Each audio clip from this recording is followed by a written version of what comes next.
آخوند قزوینی و قیچی کردن سخنان امام ابن حزم.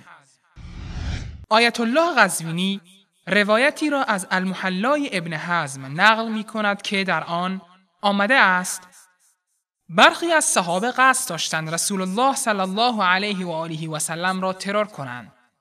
حال این که امام ابن حزم این روایت را نقل می کند و پس از آن می گوید این روایت دروغین و ساختگی است و جعل کننده این روایت را نیز نفرین می کند. و این دروغ هایی که دارید میگید، شبهه بازی هایی که دارید میکنید، امشب همین شبهه بازی رو بر ما بکنید.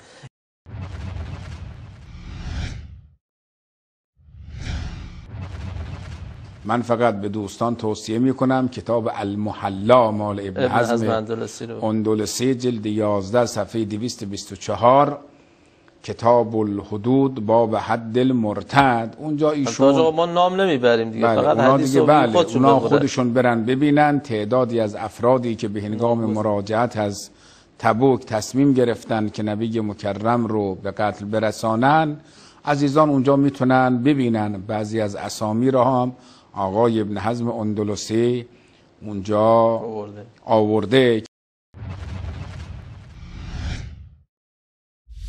امام ابن حزم پس از نقل این روایت می‌فرمایند: و اما حدیث حذیفه فساقط لأنه من طریق الولید بن جمیع وهو هالك ولا نراه يعلم من وضع الحديث فإنه قد روى أخبارا فيها أن أبا بكر وعمر وعثمان وطلحة وسعد بن أبي وقاص رضي الله عنهم أرادوا قتل النبي صلى الله عليه وآله وسلم وإلقاءه من العقبة في تبوك، وهذا هو الكذب الموضوع الذي يطعن الله تعالى واضعه فسقط التعلق به والحمد لله رب العالمين.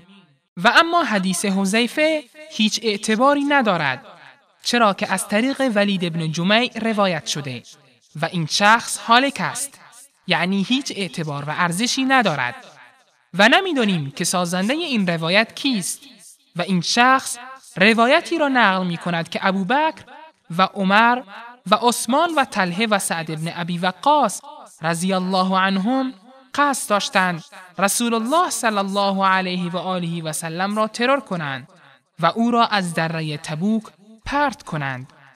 این روایت دروغین و ساختگی است.